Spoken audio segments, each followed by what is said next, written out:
സ്വാഗതം. First round അപ്പിലേക്ക് ആദ്യം പ്രധാന വാർത്തകൾ കാണാം. ടോൾ ഉറപ്പിച്ച് LDF.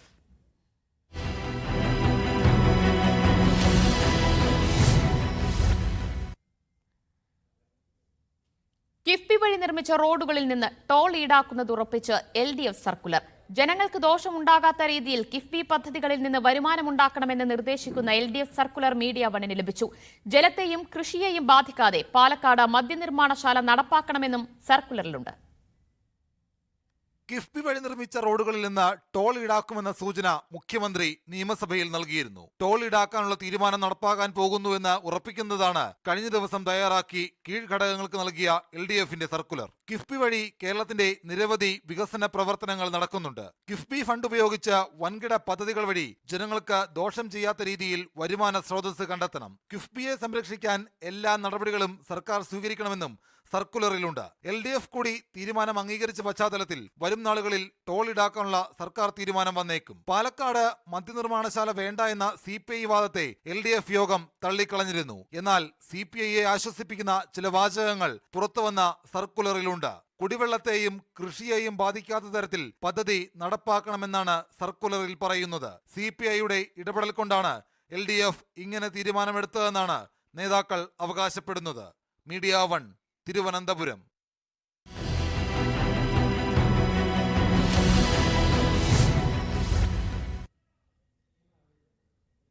ഇൻവെസ്റ്റ് കേരള ആഗോള ഉച്ചകോടിക്ക് കൊച്ചിയിൽ തുടക്കമായി. നിക്ഷേപക രംഗത്തെ വളർച്ചയ്ക്കായി സംരംഭകർക്ക് കേരളത്തിൽ എല്ലാ സഹായവും ഉറപ്പുവരുത്തുമെന്ന് മുഖ്യമന്ത്രി പിണറായി വിജയൻ പറഞ്ഞു.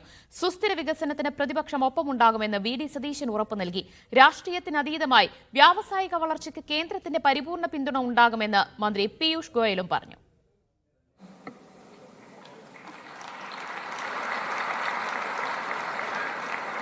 വ്യത്യസ്ത മേഖലകളിലെ പ്രമുഖരുൾപ്പെടെ 3000-ഓളം പ്രതിനിധികൾ പങ്കെടുക്കുന്ന ആഗോള നിക്ഷേപക ഉച്ചകോടിക്കാണ് കൊച്ചിയിൽ തുടക്കമായത്. കേരളത്തെ കൂടുതൽ വ്യവസായ സൗഹൃദമാക്കുകയാണ് ഉച്ചകോടി കൊണ്ട് സംസ്ഥാന സർക്കാർ ലക്ഷ്യമിടുന്നത്.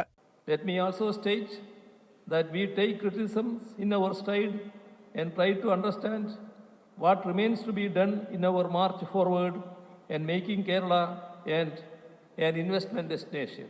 കേരളം വ്യവസായ സൗഹൃദമാണോ എന്ന വിവാദം തുടരുന്നതിനിടെ ക്ഷണം സ്വീകരിച്ച് ഉദ്ഘാടനത്തിനെത്തിയ പ്രതിപക്ഷ നേതാവ് VD സതീശന്റെ സാന്നിധ്യം ശ്രദ്ധേയമായി. രാഷ്ട്രീയം മാറ്റിവെച്ച് സംസ്ഥാനത്തിന്റെ സുസ്ഥിര വികസനത്തിന് ഒപ്പമുണ്ടാകുമെന്ന പ്രതിപക്ഷ നേതാവിന്റെ പ്രഖ്യാപനത്തെ വലിയ കയ്യടിയോടെയാണ് സദസ്സ് സ്വീകരിച്ചത്. I am very much proud to declare that the opposition is taking an initiative for the beginning of a new culture. We are giving our full support in all aspects to the government to make Kerala investment friendly. VD സതീശന്റെ പ്രഖ്യാപനത്തെ പ്രമുഖ വ്യവസായി MA Yusuf Ali സ്വാഗതം ചെയ്തു. I sincerely appreciate Government of Kerala for conducting this landmark event. The presence of my friend, honorable leader of opposition, Mr. VD Sadishan, also shows that there is no difference when it comes to development. കേരളത്തിന്റെ വ്യാവസായിക വളർച്ചയ്ക്ക് കേന്ദ്ര സർക്കാരിന്റെ പിന്തുണയുണ്ടാകുമെന്ന് കേന്ദ്രമന്ത്രി പീയൂഷ് ഗോയലും ഉറപ്പു നൽകി. Media 1 Kochi. കഴിഞ്ഞ 8 വർഷമായി KSIDC വഴി സ്റ്റാർട്ടപ്പുകൾക്ക് വായ്പ നൽകിയത് 22.58 കോടി രൂപ മാത്രം. 114 സ്ഥാപനങ്ങൾക്ക് വായ്പ അനുവദിച്ചെന്നും 30 സ്ഥാപനങ്ങൾ പണം തിരിച്ചടച്ചെന്നും വ്യക്തമാക്കുന്ന വിവരാവകാശ രേഖ മീഡിയ 1ന് ലഭിച്ചു. Media 1 exclusive.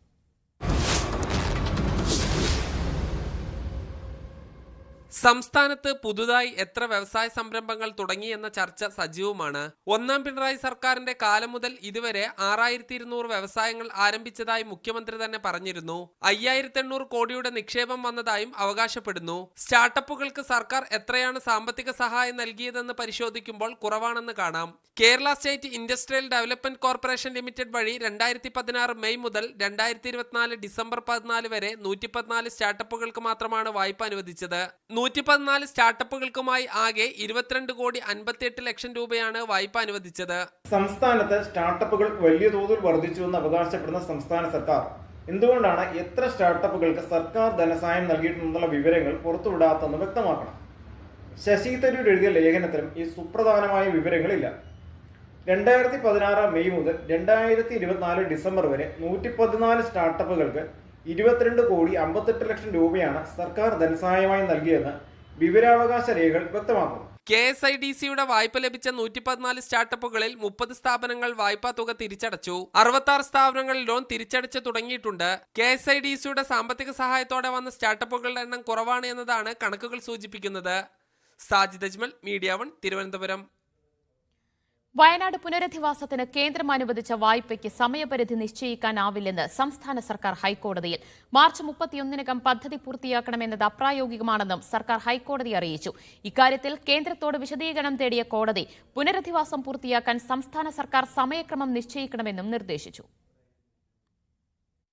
പുനരധിവാസവുമായി ബന്ധപ്പെട്ട് കേന്ദ്രം അനുവദിച്ച വായ്പ മാർച്ച് 31-നകം ഉപയോഗിച്ചു തീർക്കണമെന്ന വ്യവസ്ഥ പ്രായോഗികമല്ലെന്നാണ് സംസ്ഥാന സർക്കാർ ഹൈക്കോടതിയെ അറിയിച്ചത്. ഇക്കാര്യം നേരത്തെ അറിയിക്കാത്തതിൽ ഡിവിഷൻ ബെഞ്ച് വിമർശനമുന്നയിച്ചു.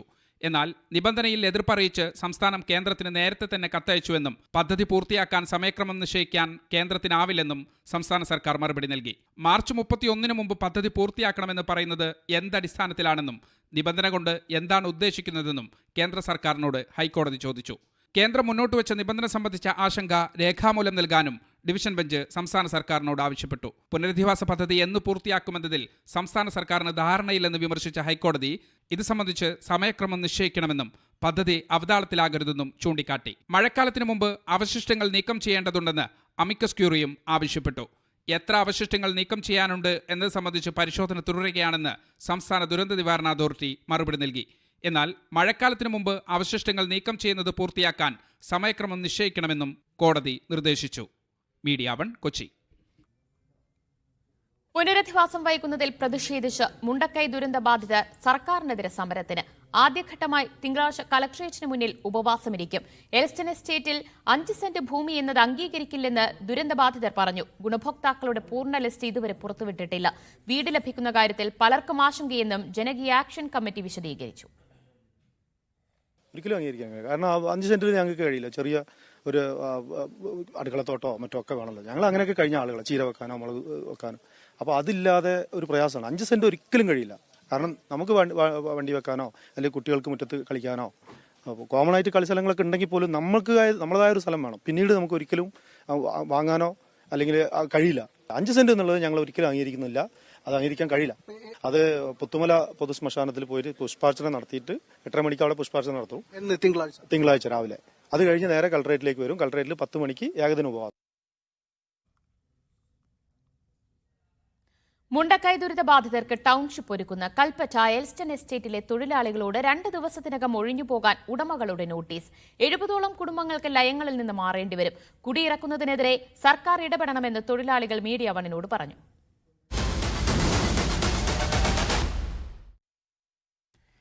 കൽപ്പറ്റയിലെ എൽസ്റ്റൺ എസ്റ്റേറ്റിലെ ലയങ്ങളിൽ കഴിയുന്ന 70ഓളം കുടുംബങ്ങളിൽ 15 പേർക്കാണ് ഒഴിഞ്ഞുപോകാൻ ആവശ്യപ്പെട്ട നോട്ടീസ് ലഭിച്ചത്. ജനിച്ചു വളർന്ന സ്ഥലത്ത് നിന്ന് മാറിയാൽ പോകാനൊരിടവുമില്ലെന്നും ആശങ്കയിലാണ് എന്നും തൊഴിലാളികൾ പറഞ്ഞു. ഞങ്ങൾക്ക് ഒരു ആനുകൂല്യമില്ല. ഞങ്ങൾ തലമുറയായി ജീവിക്കുന്ന ഒരു മണ്ണിൽ നിന്ന് ഞങ്ങളെ പിടിച്ച് പറിച്ച് പുറത്തേക്ക് ഇടുന്ന പോലെയാണ് ഇപ്പോൾ ഈ ഒരു സംഭവം നടക്കുന്നത്.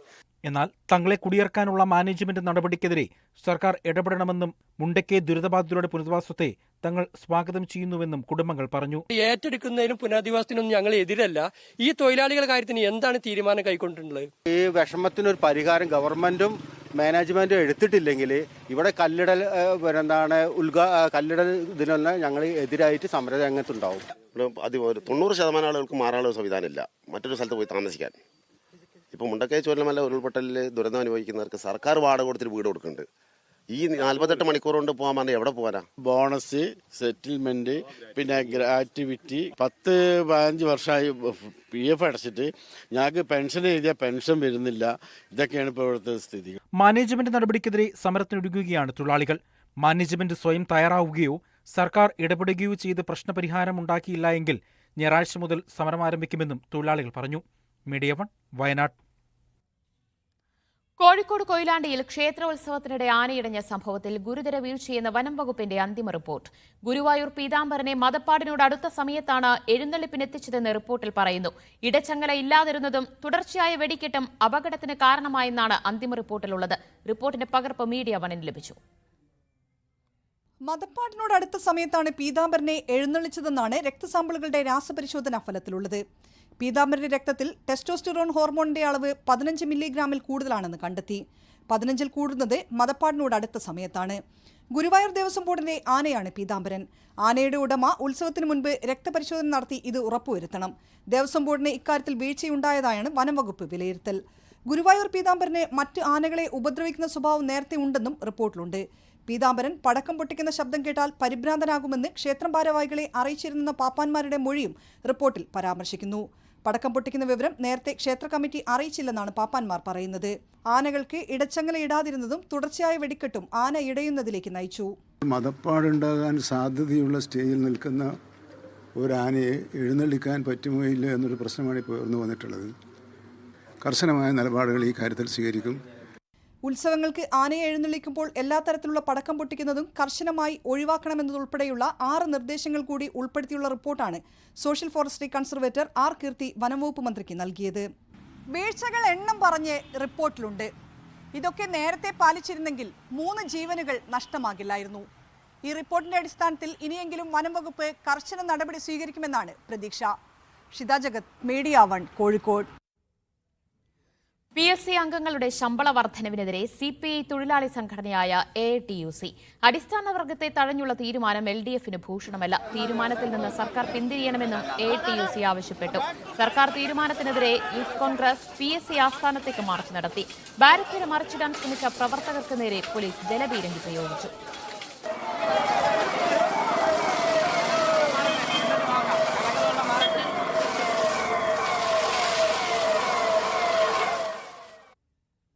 വാർത്തയിലേക്ക്. മോട്ടോർ വാഹന വകുപ്പിലെ സ്ഥലം മാറ്റത്തിന് കൈക്കൂലി വാങ്ങുന്നതായി വെളിപ്പെടുത്തൽ. ഇത് സംബന്ധിച്ച ജോയിന്റ് ട്രാൻസ്പോർട്ട് കമ്മീഷണറുടെ ശബ്ദ സന്ദേശം മീഡിയ 1 ലഭിച്ചു.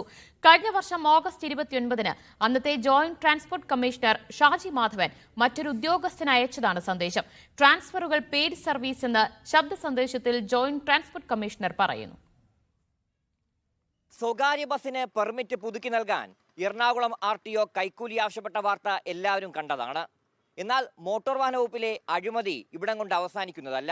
സ്ഥലം മാറ്റം സംബന്ധിച്ച വിവരങ്ങൾ അറിയാൻ വിളിച്ച ഒരു ഉദ്യോഗസ്ഥനോടാണ് അന്ന് ജോയിന്റ് ട്രാൻസ്പോർട്ട് കമ്മീഷണറായിരുന്ന ഷാജി മാധവന്റെ വെളിപ്പെടുത്തൽ. ട്രാൻസ്ഫറുകൾ പെയ്ഡ് സർവീസാണ്. Assistant motor vehicle inspector, motor vehicle inspector, ministerial staff എന്നിവരുടെ സ്ഥലം മാറ്റ ഉത്തരവ് കൈക്കൂലി വാങ്ങാനായി മനഃപൂർവ്വം തടഞ്ഞു വെച്ചിരിക്കുകയാണെന്നും ഷാജി മാധവൻ പറയുന്നു. ഇപ്പം നടന്ന ട്രാൻസ്ഫർ മുഴുവൻ പെയ്ഡ് സർവീസാണ്. അതിനകത്ത് ഒന്നും ചെയ്യാൻ പറ്റില്ല. അതിന് ട്രാൻസ്ഫർ കമ്മീഷൻ അനുകൂലമല്ല എന്ന് കണ്ടതുകൊണ്ട് അദ്ദേഹത്തെ പോച്ചി അടിച്ചു. ഈ അഴിമതിക്ക് തടയിടണമെന്നും ഷാജി മാധവൻ ശബ്ദ സന്ദേശത്തിൽ ആവശ്യപ്പെടുന്നുണ്ട്. അപ്പോൾ ഈ കാര്യങ്ങളെല്ലാം നടക്കുന്ന അങ്ങനെയാണ്, പെയ്ഡ് സർവീസാണ് നടക്കുന്നത്. അതാണ് തടയിടേണ്ടത്. ഇതിനകത്ത് ബാക്കി താഴോട്ടുള്ള GMBമാർ, AMBമാർ, മറ്റേ മിനിസ്റ്റീരിയൽ സ്റ്റാഫിൻ്റെയൊക്കെ ട്രാൻസ്ഫർ ഓർഡർ അവിടെ ചവിട്ടിപ്പിടിച്ച് വെച്ചിരിക്കുകയാണ്. നവംബറിൽ ഷാജി മാധവൻ വിരമിച്ചു. ട്രാൻസ്ഫർ കേന്ദ്രീകരിച്ച് നടക്കുന്ന അഴിമതിയിലും സർക്കാർ അന്വേഷണം നടത്തണമെന്നാണ് ഒരു വിഭാഗം MVD ഉദ്യോഗസ്ഥരുടെ ആവശ്യം. RB Sanu, media 1, Thiruvananthapuram. കൊല്ലം ചവറ KMML-ൽ ജോലി വാഗ്ദാനം ചെയ്ത് 25 ലക്ഷം രൂപ തട്ടിയെടുത്ത മുസ്ലിം ലീഗ് നേതാവ് അബ്ദുൽ വഹാബ് നടത്തിയ കൂടുതൽ തട്ടിപ്പിന്റെ വിവരങ്ങൾ പുറത്ത്. 40ഓളം പേരിൽ നിന്ന് ഹജ്ജിന് കൊണ്ടുപോകാമെന്ന് പറഞ്ഞ് ലക്ഷങ്ങൾ തട്ടിയെടുത്തെന്നാണ് പരാതി. തട്ടിയെടുത്ത തുകയ്ക്ക് പകരം അബ്ദുൽ വഹാബ് നൽകിയ ചെക്ക് മടങ്ങിയതോടെ നിയമ പോരാട്ടത്തിലാണ് ചവറ സ്വദേശി അബ്ദുൾ റസാഖ്. ആരോപണങ്ങളുടെ പശ്ചാത്തലത്തിൽ അബ്ദുൽ വഹാബിനെ മുസ്ലിം ലീഗ് പ്രാഥമിക അംഗത്വത്തിൽ നിന്ന് സസ്പെൻഡ് ചെയ്തു. കൊല്ലം ജില്ലയുടെ വിവിധ ഭാഗങ്ങളിൽ തട്ടിപ്പ് നടത്തിയതിന് മുസ്ലിം ലീഗ് നേതാവ് കൂടിയായ അബ്ദുൽ വഹാബിനെതിരെ കേസുണ്ട്. ചവറ സ്വദേശിക്ക് ജോലി വാഗ്ദാനം ചെയ്ത് പണം തട്ടിയതല്ലാതെ നിരവധി തട്ടിപ്പുകളും പ്രതി നടത്തി. 2018-ലാണ് ഹജ്ജ് വിസ തരപ്പെടുത്തി നൽകാമെന്ന് പറഞ്ഞ് തട്ടിപ്പ് നടത്തിയത്. ശൂർനാട് സ്വദേശിയായ അബ്ദുൾ റസാഖിന് നഷ്ടമായത് 7,30,000 രൂപ. എൻ്റെയും എൻ്റെ ഭാര്യയുടെയും ഹജ്ജിന് വേണ്ടിയുള്ള യാത്ര എൻ്റെ എല്ലാം കൂടി 7,30,000 രൂപ കൊടുക്കുകയും ചെയ്തു. പക്ഷേ അത് ഒന്നും ഹജ്ജിൻ്റെ ആയിട്ട് ബന്ധപ്പെട്ട അതിൻ്റെ വിസ അടിക്കുന്നതിനോ ഹജ്ജ് ഗ്രൂപ്പിൽ അത് എത്തിക്കുകയോ ഒന്നും ചെയ്യാതെ പുള്ളി സ്വന്തമായിട്ട് അത് എടുത്ത് ഉപയോഗിക്കുകയാണ് ചെയ്തത്. പ്രമുഖ ലീഗ് നേതാക്കന്മാരുടെയും മതപണ്ഡിതന്മാരുടെയും പേര് ദുരുപയോഗം ചെയ്തായിരുന്നു തട്ടിപ്പ്. പണവും ഹജ്ജിനുള്ള അവസരവും നഷ്ടപ്പെട്ടവർ പാണക്കാടെത്തി മുസ്ലിം ലീഗ് നേതൃത്വത്തെ കണ്ട് പ്രശ്നങ്ങൾ ധരിപ്പിച്ചു. ഏതോ ഒരു ഫംഗ്ഷൻ ആയിരുന്നപ്പോൾ ലീഗ് നേതാക്കളെല്ലാം പാണക്കാട്ടുണ്ടായിരുന്നു. പാണക്കാട് തങ്ങളെ അന്നത്തെ സംസ്ഥാന പ്രസിഡന്റിനെയും അതുപോലെ തന്നെ PK കുഞ്ഞാലിക്കുട്ടി സാഹിബ് MPയെയും അവരെല്ലാം കണ്ട് പരാതി അറിയിച്ചിട്ടുണ്ട്. ഇത്തരത്തിൽ തട്ടിപ്പ് നടത്തിയതിന് അബ്ദുൾ വഹാബിനെതിരെ നിരവധി കേസുകൾ നിലവിലുണ്ട്. മീഡിയ 1 കൊല്ലം. ലോൺ ആപ്പ് തട്ടിപ്പ് കേസിൽ ED അറസ്റ്റ് ചെയ്ത മലയാളികളുടെ അക്കൗണ്ടുകളിലേക്ക് എത്തിയത് 718 കോടിയെന്ന് കണ്ടെത്തൽ. തട്ടിപ്പ് സംഘത്തിന് അക്കൗണ്ടുകൾ തരപ്പെടുത്തി നൽകിയ കോഴിക്കോട് സ്വദേശി സയ്യിദ് മുഹമ്മദ്, ഫോർട്ട് കൊച്ചി സ്വദേശി നിതിൻ വർഗീസ് എന്നിവർക്ക് കമ്മീഷനായി മാത്രം ലഭിച്ചത് 2,70,00,000 രൂപയാണെന്നും ED കോടതിയിൽ സമർപ്പിച്ച കസ്റ്റഡി അപേക്ഷയിൽ പറയുന്നു. ഇരുവരെയും 4 ദിവസത്തേക്ക് ED കസ്റ്റഡിയിൽ വിട്ടു. 1600 കോടിയുടെ ലോൺ ആപ്പ് തട്ടിപ്പിൽ തട്ടിയെടുത്ത പണം ഷെൽ കമ്പനികളിലേക്ക് എത്തിച്ച് വെളുപ്പിച്ച ശേഷം വിദേശത്തേക്ക് കടത്തിയെന്ന് ED കണ്ടെത്തിയിരുന്നു. കേസിൽ 4 തമിഴ്നാട് സ്വദേശികളെ അറസ്റ്റ് ചെയ്തതിന് പിന്നാലെയായിരുന്നു തട്ടിപ്പ് സംഘത്തിന് മ്യൂൾ അക്കൗണ്ടുകൾ തരപ്പെടുത്തി നൽകിയ മലയാളികളെ കേന്ദ്രീകരിച്ചുള്ള അന്വേഷണം. അക്കൗണ്ടുകൾ തരപ്പെടുത്തി നൽകിയ കോഴിക്കോട് സ്വദേശി സയ്യിദ് മുഹമ്മദ്, ഫോർട്ട് കൊച്ചി സ്വദേശി നിതിൻ വർഗീസ് എന്നിവരെയാണ് ED അറസ്റ്റ് ചെയ്തത്. സയ്യിദ് മുഹമ്മദ് തട്ടിപ്പ് സംഘത്തിന് 259 ബാങ്ക് അക്കൗണ്ടുകൾ കൈമാറുകയും ഇതുവഴി 377 കോടിയുടെ ഇടപാടുകൾ നടക്കുകയും ചെയ്തിട്ടുണ്ട്. 2 കോടിയാണ് കമ്മീഷനായി ലഭിച്ചത്. നിതിൻ വർഗീസ് കൈമാറിയ 190 ബാങ്ക് അക്കൗണ്ടുകളിലൂടെ 341 കോടിയുടെ ഇടപാടുകളാണ് നടന്നത്.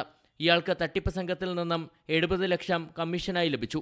341 കോടിയിൽ 115 കോടിയാണ് ക്രിപ്റ്റോ ഇടപാടുകൾക്കായി നിക്ഷേപിച്ചത്. കമ്മീഷൻ തുക ഉപയോഗിച്ച് ഇരുവരും ചേർന്ന് മൈസൂരുവിൽ റിസോർട്ട് വാങ്ങിയെന്നും ED കോടതിയിൽ സമർപ്പിച്ച കസ്റ്റഡി അപേക്ഷയിൽ പറയുന്നു. പ്രതികളെ 4 ദിവസത്തെ കസ്റ്റഡിയിൽ ലഭിച്ച സാഹചര്യത്തിൽ തട്ടിപ്പ് സംഘത്തിലെ മറ്റുള്ളവരെക്കുറിച്ചുള്ള വിവരം ലഭിക്കുമെന്ന പ്രതീക്ഷയിലാണ് ED. മീഡിയ 1 കൊച്ചി.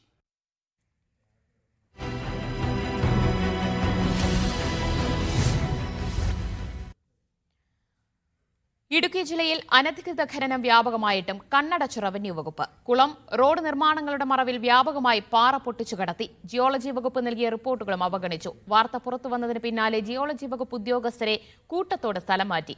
ആരോപണം നിഷേധിച്ച് CPM ജില്ലാ സെക്രട്ടറി CV വർഗീസും രംഗത്തെത്തി. ഇടുക്കി, പീരുമേട്, ഉടുമ്പൻചോല താലൂക്കുകളിലാണ് അനധികൃത പാറഖനനവും മണ്ണെടുപ്പും വ്യാപകമായി നടക്കുന്നത്. CPM ഇടുക്കി ജില്ലാ സെക്രട്ടറി CV വർഗീസിനെയും മകനെയും മരുമകനെയും പ്രതിക്കൂട്ടിലാക്കി ജില്ലാ കളക്ടർക്ക് പരാതിയും ലഭിച്ചു. ഇതിൽ അന്വേഷണം നടക്കുന്നതിനിടെ ഖനനത്തിന്റെ വ്യാപ്തി വെളിവാക്കുന്ന വിവരാവകാശ രേഖകളും പുറത്തുവന്നു. 2024 ജനുവരി 1 ശേഷം 27 റിപ്പോർട്ടുകളാണ് മൈനിങ് ആൻഡ് ജിയോളജി വകുപ്പ് കളക്ടർക്ക് നൽകിയത്. പരാതിയിൽ അടിസ്ഥാനമില്ലെന്നായിരുന്നു CV വർഗീസിന്റെ പ്രതികരണം. വസ്തുത അന്വേഷിക്കാതെ വ്യാജ പരാതിയുടെ പേരിൽ അന്വേഷണം പ്രഖ്യാപിച്ച ജില്ലാ കളക്ടർക്കെതിരെ നിയമപരമായും പാർട്ടിയെ അപകീർത്തിപ്പെടുത്താനുള്ള ശ്രമങ്ങളെ രാഷ്ട്രീയമായി നേരിടുമെന്നും CV വർഗീസ്. അവരാണ് ധാർമ്മികതയുടെ ഭാഗമായി അന്വേഷിക്കേണ്ടത്. ഇത്തരം ഒരു പരാതിയുടെ പേരിൽ വീണ്ടും പറയുന്നു, ഇങ്ങനൊരു അന്വേഷണത്തിലേക്ക് ഉത്തരവിട്ടത് മാധ്യമങ്ങൾ കൊടുക്കണോ വേണ്ടോ എന്നുള്ളതും അവരെ ബന്ധപ്പെട്ട ഉദ്യോഗസ്ഥ ശ്രദ്ധിക്കേണ്ട ഒരു കാര്യമാണ്. അതിനെ ഞങ്ങൾ അങ്ങനൊരു ആക്ഷേപം പാർട്ടി ആക്ഷേപിക്കുന്നുണ്ട്. അതിനെ ഞങ്ങൾ നിയമപരമായി നേരിടും. പിന്നെ മാധ്യമം സൃഷ്ടിച്ച് CPMനെ ദുർബലപ്പെടുത്താനുള്ള പ്രയാണമാണ്. അതിനെ ഞങ്ങൾ രാഷ്ട്രീയമായി നേരിടും. വാർത്തയ്ക്ക് പിന്നാലെ ഖനന പ്രവർത്തനങ്ങൾ അന്വേഷിച്ചിരുന്ന ഇടുക്കിയിലെ 2 അസിസ്റ്റന്റ് ജിയോളജിസ്റ്റുമാരെ സ്ഥലം മാറ്റി. ശബരിലാൽ, പ്രവീൺ കുര്യൻ തോമസ് എന്നിവരെയാണ് കോട്ടയത്തേക്കും മലപ്പുറത്തേക്കും സ്ഥലം മാറ്റിയത്. ജോലിഭാരം ഒഴിവാക്കാനെന്ന പേരിൽ 10 ജില്ലകളിലെ അസിസ്റ്റന്റ് ജിയോളജിസ്റ്റുമാരെയും സ്ഥലം മാറ്റിയിട്ടുണ്ട്. ഏലം കുത്തകപ്പെട്ട ഭൂമിയിലും സർക്കാർ പുറമ്പോക്ക് ഭൂമിയിലും അനധികൃത ഖനനം നടക്കുന്നതായി കണ്ടെത്തിയിട്ടും അധികൃതർ കണ്ണടയ്ക്കുന്നുണ്ടെങ്കിൽ അതിനു പിന്നിലെ കാരണമാണ് അന്വേഷിക്കേണ്ടത്. നിർമ്മാണ നിയന്ത്രണമുള്ള ഇടങ്ങളിലും ഡാമുകളോടനുബന്ധിച്ചുള്ള സുരക്ഷാ പ്രാധാന്യമുള്ള ഇടങ്ങളിലും ഇപ്പോഴും ഖനനം നടക്കുന്നു എന്നതും അന്വേഷിക്കണം. ഇടുക്കിയിൽ നിന്ന് സിജോ വർഗീസ്, മീഡിയ 1. PS സഞ്ജീവ് പുതിയ SFI സംസ്ഥാന സെക്രട്ടറി. നിലവിൽ കണ്ണൂർ ജില്ലാ സെക്രട്ടറിയാണ്. ആലപ്പുഴയിൽ നിന്നുള്ള M ശിവപ്രസാദിനെ പ്രസിഡന്റായും സംസ്ഥാന സമ്മേളനം തെരഞ്ഞെടുത്തു. PM മാർഷോയ്ക്കും അനുശ്രീക്കും പകരമാണ് പുതിയ ഭാരവാഹികൾ. 4 ദിവസത്തെ സംസ്ഥാന സമ്മേളനം ഇന്ന് സമാപിക്കും.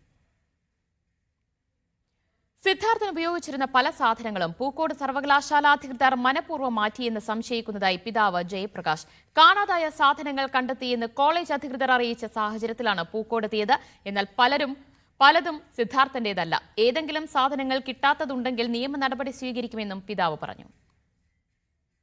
വിലപിടിപ്പായിട്ടൊന്നുമില്ല. വിലപിടിപ്പ് എന്ന് പറഞ്ഞാൽ വിലപിടിച്ചാണ് നമ്മുടെ സിദ്ധാർത്ഥൻ. അത് പോയി കഴിഞ്ഞാൽ അതിനപ്പുറം വിലപിടിച്ചാൽ നമുക്കൊന്നുമില്ല.